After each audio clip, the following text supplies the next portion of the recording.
Hello, everyone, and hope you're having a really relaxing Wednesday evening. We are back for our IG Live tonight. It is actually a little different because it is Endometriosis Awareness Month. So, we are going to be speaking with Nicky Dawkins. She's actually going to be joining us in a few minutes, and she is a holistic doula. She's also a women's health coach, so she's going to be talking about we're going to talk tonight about strategies to actually help improve endometriosis naturally. And then we're going to also talk about your cycle in general. It's all going to be about periods tonight. So I'm very excited to talk about that because it's a subject that we have a lot of wealth of information with Chinese medicine. So let me see, whenever Nikki is ready, I'll bring her on. But in the meantime, you can definitely type in your questions in the chat. If you have specific questions about PCOS, endometriosis, fertility, pregnancy, we're going to be talking a little bit about that as well tonight. And then, feel free to, you can DM me as well if you don't want to type it in the chat, if you're shy. And we'll definitely get to that. So as soon as Nikki joins us, we'll let her also talk about her approach as well and to the types of treatments that she does. So let's see. I'm trying to look and I'm not seeing her joining us yet. So I'll wait for her. In the meantime, I want to also discuss a little bit about what endometriosis is, since we actually have lots of different approaches to treat it. Sometimes it's with birth control. Some patients do take birth control when they're first diagnosed with it, similar to what happens when you're diagnosed with PCOS. And then also we look at different strategies naturally. So not everybody is going to actually respond to birth control, or it's not going to be for everybody. So we have different options. Oh, there's Nikki, so I'll go ahead and let her in. So we're going to talk about those tonight. Definitely there's so much out there to be helpful. Hi, Nikki. How are you? Welcome. Good. Hi. How are you? Nice to see you. You too. For people who don't know you, could introduce yourself. That would be great. So. Yeah, sure. Hi, everyone. My name is Nicky Dawkins. I'm a full spectrum doula and reproductive educator and based in Miami, Florida.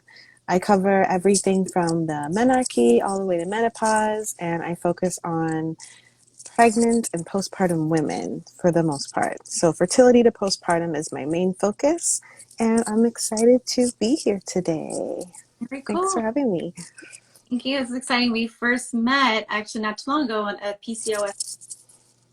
We were talking about ways that we could help talk about problems, and especially with PCOS, there's a lot of misconceptions, and also it takes a long time to get diagnosed with PCOS. So endometriosis is very similar. It can take years sometimes to get a diagnosis. And so tell us a little bit about, right, first of all, I'm going to start with it. You're 40 weeks pregnant, so that is awesome. Yeah. We're going to be able to do this, but how are you feeling? I am fine. Nothing going on here. So I'm not Yeah. having any action. So I'm just going until I start to feel some warning signs. But so far she's just really comfortable and doesn't Awesome. want to come out, which is fine. And if anything, I think that I want to also talk about what a doula is, because a lot of our patients really know about doulas and what they can do. And I had a doula with my daughter. I think it was Awesome. I know I ever made. It was incredible. So tell us a little bit about like what the doulas do. Sure. So a doula is basically your support system. And we support women through pregnancy and childbirth. And postpartum are the main focuses of a doula, but there's all types of doulas, from fertility doulas to infant loss and abortion doulas, death doulas. We cover a wide range. So doula can mean anything. I'm full spectrum, so I cover a little bit of all of those things.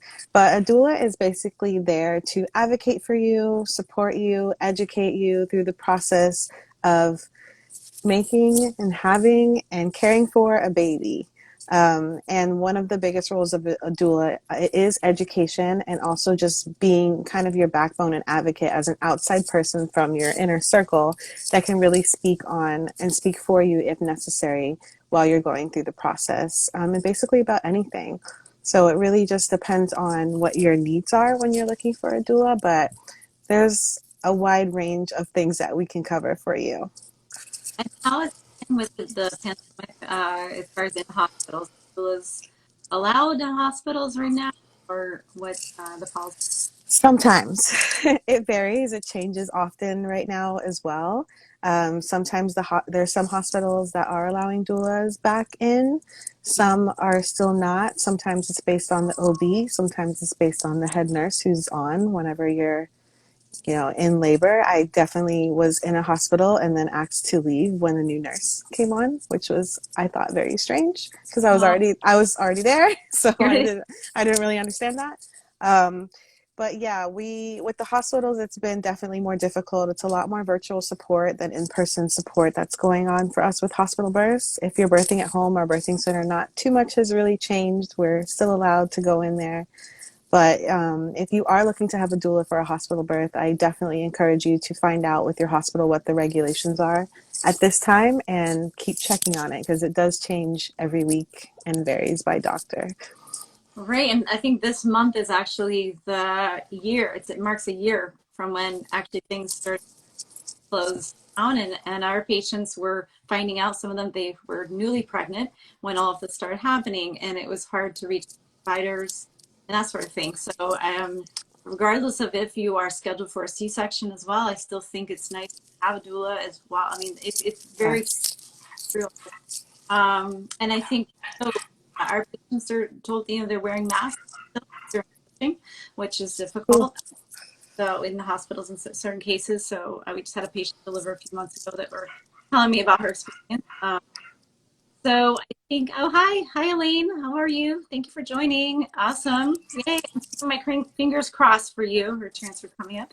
Um, and I think also the process of going through a procedure like having surgery, having endometriosis means sometimes that you might have multiple surgeries, and that's called basically to help symptoms. And unfortunately, endometriosis can grow back. So sometimes with multiple surgeries, they might say you're going to need a C-section. So you start to kind of lose trust in your body. And I think that is what happens sometimes in pregnancy as well.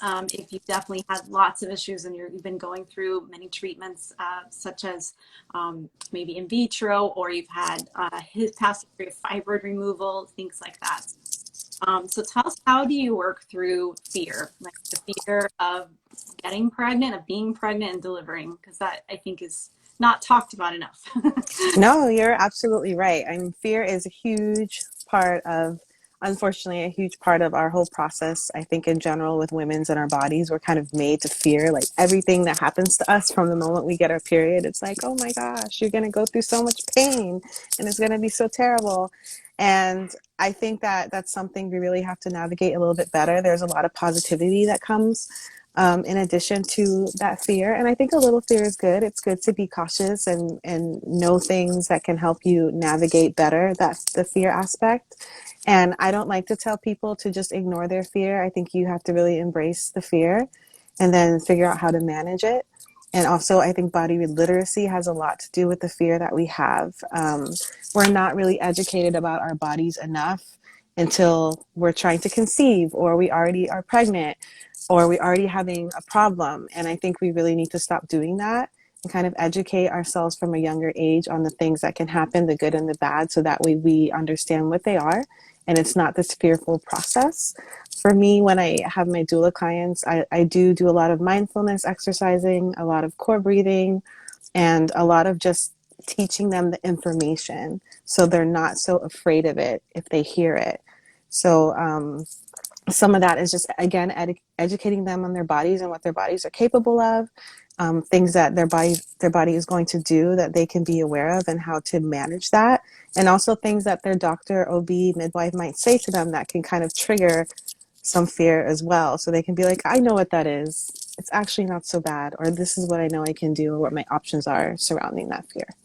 Yeah, definitely. And a little bit since we're in an, talk about exactly what is endometriosis, and knowing what it is, and knowing how that it is something that you can actually improve. It doesn't have to get worse year after year. I think that's important too, is to know that there are solutions. So basically, it's tissue growing where it shouldn't be, and it can grow in all kinds of places. Some women even get nosebleeds because of it. So you can have endometriosis growing near the bowels, which make it very difficult sometimes. You have issues such as back pain, painful intercourse, many issues.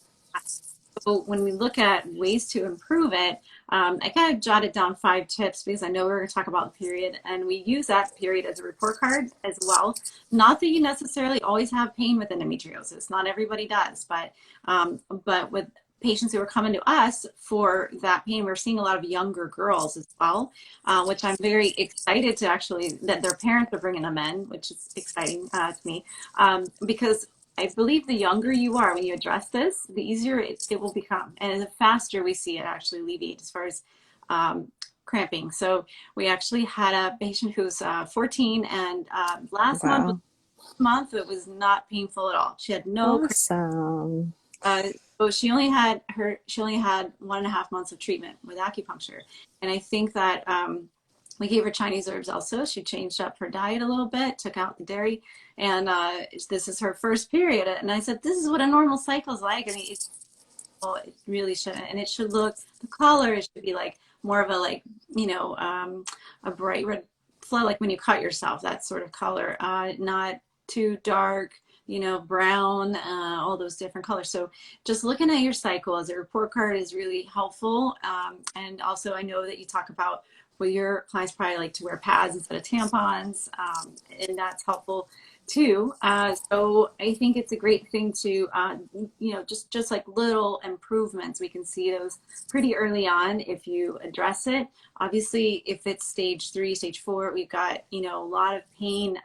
That's going to take a little longer, but I think that a lot of patients are tired of, suppressing things and doing surgeries and, having those and want more solutions. Obviously, hysterectomy would be at the top where they say, okay, this is the only thing that we have to offer. The pain is just so bad, and I think that case, I mean, it's to a point sometimes where that's the solution that they're offered. So before that happens, we'd like to try everything we can to work with the body naturally. If it doesn't happen, and that is what happens, we can support the body after that hysterectomy as well and work through that. And sometimes just releasing all of that, frustration and fear also comes with that. So when you have someone, I know you work with young girls as well, who might be experiencing endometriosis, what do you tell them? Like, where do you start with that?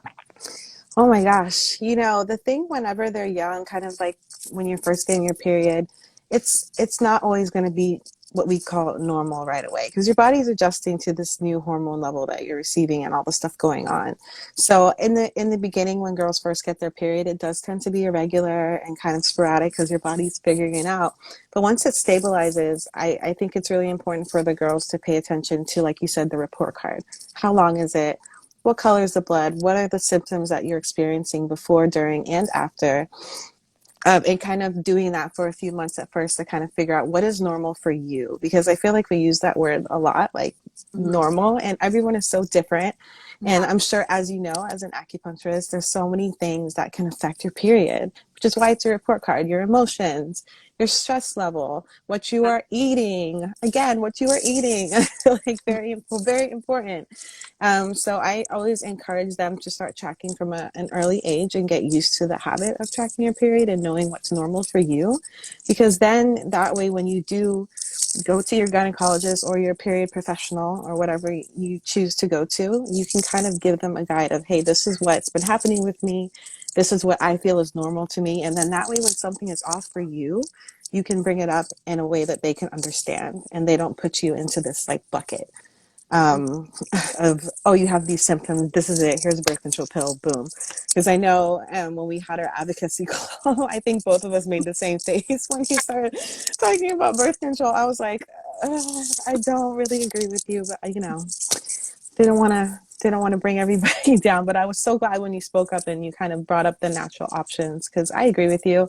I think we should try natural things, adjust the diet, adjust what's going on in the person's life, which unfortunately I feel like a lot of OBs don't think about that part.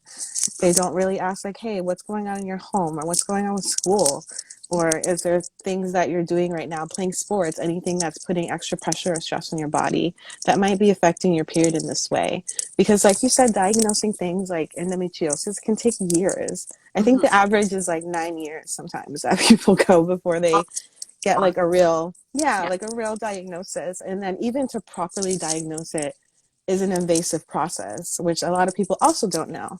um, and I'm not a medical professional. I just want to say that this is just my own training and research that I'm bringing to the table here. But if you have somebody who's diagnosing you with endometriosis based on just lab test results, and you know what I mean, that's not really the official way to be diagnosed with endometriosis. It does require an exploratory laparoscopy with a biopsy to be diagnosed. So if your doctor's not doing that, you might want to get a second opinion.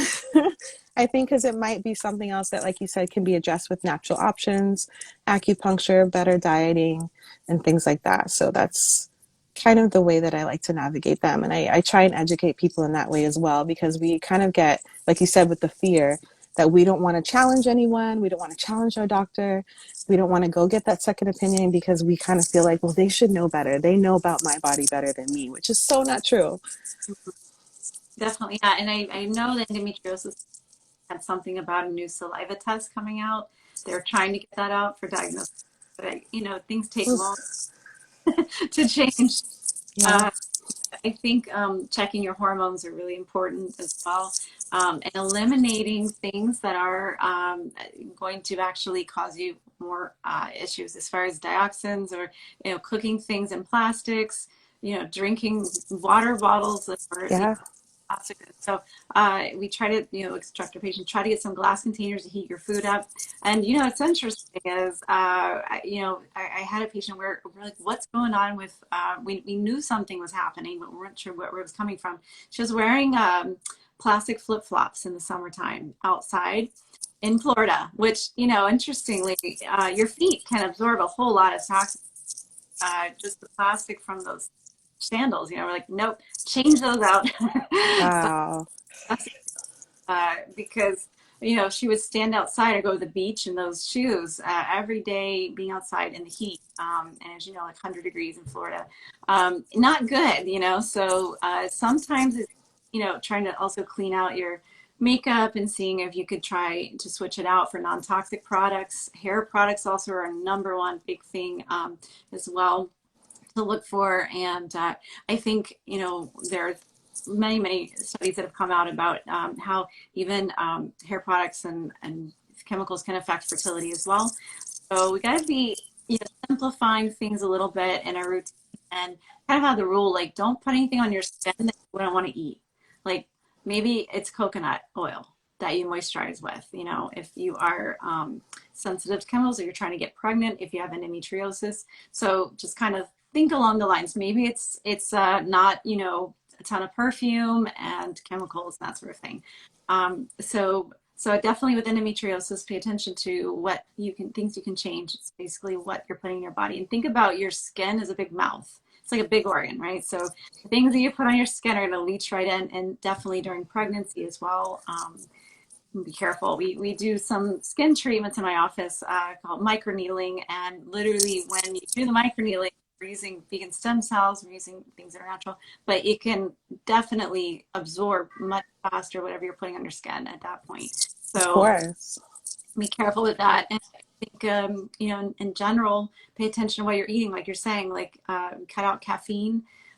It's not necessarily the coffee, because everyone asks about, like, why can't I have coffee? It's how it's processed. It's got all kinds of chemicals in the processing part of it.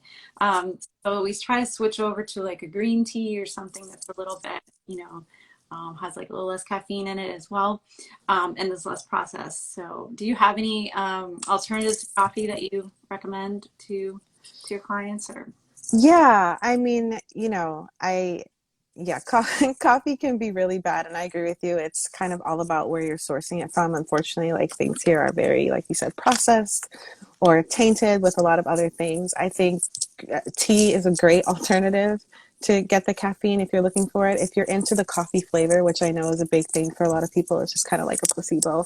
They need the taste of the coffee to feel like they're getting the energy. I love Dandy for that. If you've okay, ever heard of Dandy coffee, that's something that you can try. It tastes exactly like coffee, but it's natural. oh, Yeah, and or it doesn't have caffeine in it actually at all, but it does give you the same taste and flavor effect, which I find is good enough for a lot of people. kind of ritual kind of. You wake up and you're like, and pregnant. I mean, you're not really supposed to be drinking coffee, so or One cup a day if you really need to, but I yeah, try to cut it out, just like the chemical products, like you suggested as well. Like it's a good idea to remove those. I actually with my moms, I do like these natural workshops where we build our own products together, oh, and yeah, just to make it like a really fun way to get you out of the chemical space, because especially like deodorants and things like that that go like right here, are not great during pregnancy. So yep. Any, like recipes for deodorants or that you like? I do, yeah. I have a few on my website actually, and then when I host the workshops, we usually do a deodorant, we do a belly cream, we do a shampoo, and hair loss spray because pregnancy sometimes makes that Yeah. happen. Yeah, and Oh, nipple cream and things like that are you can just make with things that you have usually around the house. yeah. So what is true during pregnancy can be true also when you're trying to get pregnant, and that's Yeah, kind of like the pre-first trimester.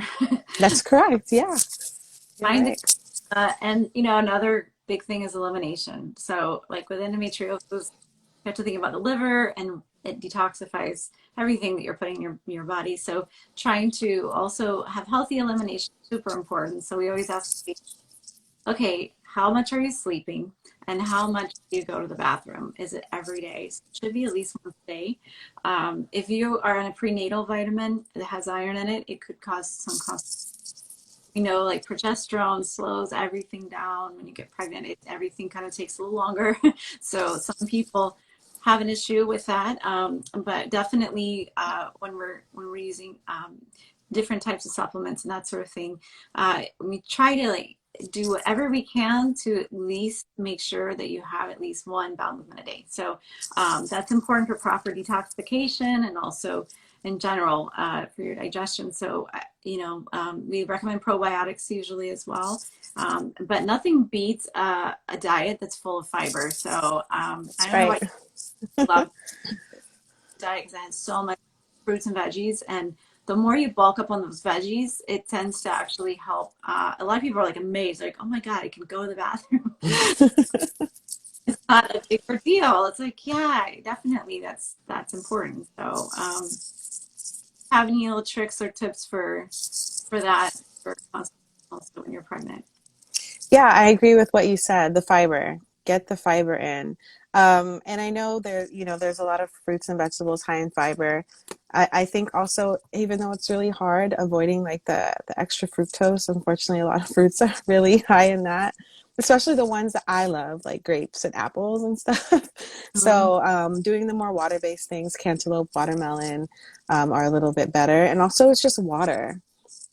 Drinking water is also very beneficial to preventing the constipation from happening. That's very common in pregnancy. And I also encourage, if you are taking an iron, to kind of space it out. Especially if you're taking an additional supplement. Like I always recommend doing it at night, like after you've had your meals and hopefully your bowel movements, and that way you can just soak it up overnight. And I find that you're less likely to have constipation when you wake up. That's just kind of in my own personal research. Nice. Hmm. Yeah, but that's usually the same recommendation is make sure that you're eating fiber and things your body can process. Warm foods also very helpful as Yeah, well. yeah, and so I know that we were talking about endometriosis. We're going back and forth a little bit about preconception, pregnancy, but how about after? Because the postpartum care, I mean, you hear a lot where it's like, oh, well, if you deliver, that's the best, thing you can do for endometriosis is actually deliver vaginally, have a good regular delivery. I think that, it could be that it helps things kind of reset a little bit, and you have an opportunity to work on things postpartum, that, could possibly mean that your cycles could get a little better. Have you seen that with your clients after they deliver? Like, I know that a lot of times they're breastfeeding, so it takes a little while to have a period. But as far as, I just feel like postpartum people are just so in the dark. Like, there's just not a whole lot of care there, and it's super important. So, what do you recommend for your clients after they've delivered? Sure. I find that it varies a lot with my postpartum clients. I think for the most part, my moms after they deliver do find that their period is a little bit more manageable. Mhm. And I don't know if that's from our experiencing what happens in childbirth. It compares to a period. It's kind of like, this is nothing. Yeah. So it kind of feels a little bit better. But it's also a really great time, like you said, to reset and start retracking as well. Depending on how long you breastfeed and how you're breastfeeding, because I don't know if people have heard of LAM, which prevents your period from happening, but it's very specific. You literally have to be exclusively breastfeeding. If you're bottle feeding and breastfeeding your period, that is not birth control. It's not under the LAM scope. Yeah. And your period can come back and you can be ovulating and get pregnant again. But I do find that after having a baby, their periods tend to seem a little bit more manageable for them. So I agree with that. I can't, directly speak to the effect on endometriosis. I have heard that having a baby vaginally can definitely make that more improved for you, but I'm not 100% sure if it's going to completely eliminate everything after. I think that also women tend to change their diets after they have a baby because they're breastfeeding, or maybe they want to be more mindful. Maybe they're trying to lose weight quickly, which is not always what I recommend. You should just hang out in your postpartum period and let it ride. I think you should embrace it. But I think all of that also plays a role into them having a better period after, is that they kind of change a lot of things in their life for the most part. So, and like we were talking about before, diet has such a huge effect on our period health and our menstrual health and what happens with it. So I think that's probably what plays the bigger role, is just the change in lifestyle that happens after you have a baby. And sometimes you might be a little more active also, which can help as well. You might I, be chasing the baby around. not for anything, but and I think hormones change, right? And Mhm. we have patients who maybe have an 18-month-old or a 2-year-old, and they're like, what's going on with my hormones? Like, I'm not breastfeeding anymore, but I definitely don't feel the same. And it could be also that they're having children in different decades. So the moms Yeah. in their 30s are feeling different than the moms in their 40s. And so, and we recommend checking your hormones, in life. Like, your hormones are definitely going to fluctuate. They're not going to be the same in your 30s or in your 40s. So trying to work with that. I mean, bringing things back into balance. It's very important. Sometimes we need certain things that are different in your early 40s, mid 40s than you would need in your 30s. So, I had my daughter in a hospital. I had my son at home, and two different experiences completely. And Yeah. every time was very different for both. And it's it's it's it's very different going from one child to two, and then having two toddlers at home. So you just don't have a lot of energy that you used to have sometimes. So I always try to say, just try to delegate as much as you can, and then work on things as they come up. You're not going to fix everything. Your hormones are not going to be like completely perfect, 6 months or 9 months or even 12 months after you deliver. But there are some good self-care tips. We try to tell our patients, please come back, after you have the baby for at least 1 or 2 treatments. Like, try Yeah. to delegate that, have someone help you if you can do that. Watch the baby while you come in to get your treatment for you. So, and it's hard sometimes, I know, but it's so important. So we really try to emphasize that. In many cultures, there's some treatments called mother warming where they're actually working with putting everything back into place. All everything shifts, you know, and no matter if you've had a C-section or you've had a vaginal delivery, things get you know, definitely a little bit out of place. So you know, it's important to at least try to come back, let's say 6 weeks to 8 weeks after delivery, if you can. And I think that also it's a great opportunity to take a nap. You Such a know? great opportunity to take a nap. Yeah, exactly. Yeah, this is the first thing that moms we just a little bit. They're like out before I even put the needles in. They're like, okay, I'm done. I'm Oh, completely. yeah. I bet. I hope to take advantage of that myself. That sounds really good. I really appreciate you on to do this tonight. But well, I know you're going to have definitely your hands full in the next few days. But if people want to reach out to you, what is your website? If you can tell them where to find you. Sure. You can find it right here on my Instagram as well. It's thankyounikki.com, just like my Instagram handle. I'm also on Clubhouse at Thank You Nikki as well. I'll be getting back into those Clubhouse chats in a couple weeks. Uh, I wrapped it up this week. I was like, let me step out of something. Um, and then, yeah, if you have any questions, you can always DM me.